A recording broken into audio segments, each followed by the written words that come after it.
Hello, I'm Susan Bida, co-founder of eCareDiary.com, and we're here filming video directly from the Family Caregiving Summit sponsored by Emblem Health.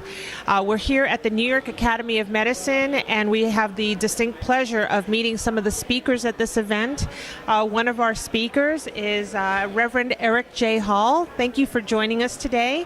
Reverend Hall is the president and CEO of HealthCare Chaplaincy Network, which is a national healthcare organization dedicated to helping people in distress from illness and suffering find comfort and meaning. Thank you so much for joining us. No, thanks, Susan. Thanks for the invitation. So, Reverend Hall, may I call you Reverend Hall? Fine. Eric, okay. So you've created a new website called chaplainsonhand.org. Tell me about that and what does that organization do? Yeah, so HealthCare Chaplaincy, which is the mother organization that Chaplains on Hand sits under, HealthCare Chaplaincy for the last 53 years has been a leader in the field of trying to integrate spiritual care into healthcare. We have done this in a number of different ways, whether it is by having our own chaplains staff some of the hospitals here in Manhattan, whether it's through our educational services, whether it's through the vast amount of research we have done in our history. And through the whole process, what we have constantly been looking at is how do we continue to integrate spirituality in through healthcare, because the hospital is no longer really central to healthcare anymore. There are so many services that are being provided outside of the bricks and mortar of a building.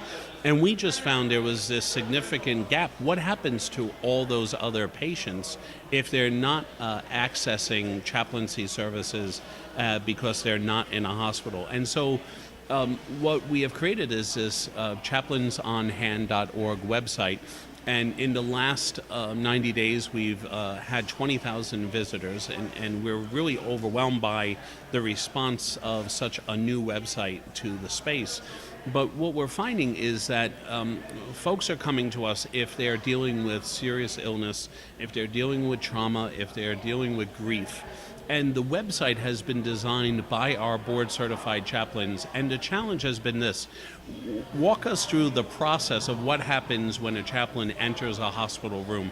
What are the components, the more important components that come out in the conversation with the person that the chaplain is visiting? What are the high-level questions and concerns? And so this website is designed specifically to address spiritual distress issues and questions. And so some of them come out that are, why has God abandoned me? What happens now? Where do I go from here? Is life worth living? What happens, when I die? I mean, there are serious issues that come about. And so for some folks, they're attached to a community of faith and a faith tradition. But, more and more studies show that the vast number of Americans, are not really connected to a faith tradition. And yet, so these spiritual questions, these existential questions are fundamental. And I think people are finding within the website the opportunity to sort of self-discover and self-explore their concerns and their fears and their anxieties. The other cool thing about the website is it allows folks through any point of their discovery to click through and talk to a chaplain. So they can email a chaplain, and a chaplain's available to make those responses. All this is free and confidential. And then additionally, there's an 800 number that a person could call and actually talk to a chaplain in live time. And again, that's confidential and free of charge. But what we're trying to do, and I think what we're so overwhelmed with, is just the enormous response, because clearly people are looking for spiritual support, spiritual care, and they're finding value.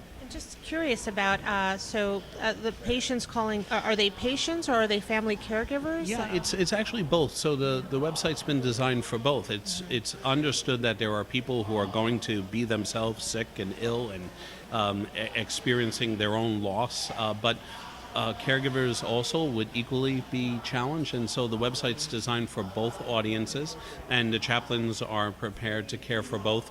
When a chaplain, a board-certified chaplain in a hospital is caring for a patient, it's not just a person in the bed, right? I mean, there's usually a family unit, that the chaplain provides and cares for as well. I'd like to share that website again. It's chaplainsonhand.org. What an incredible resource for family members. And just one last quick question. So, can people of all faiths benefit from this website? No, that's a great question. So, the great thing about chaplains these are professional board certified. These are master's level, graduate level individuals who have done extensive study in how to provide spiritual care, and they have been trained specifically to accept a person wherever they are in their spiritual journey, either with a faith tradition or no faith tradition. And yet again, I go back to the fact that when we're sick and ill, there are fundamental questions and concerns we all have, no matter what our belief structure. The website is a great initial step into that self-exploration, but then chaplains are available to assist as well. Well, Eric, Reverend Hall, thank you so much for joining us Thanks, today. Susan. I really appreciate your sharing this great resource for families, caregivers, and patients. Thank you. Thank you.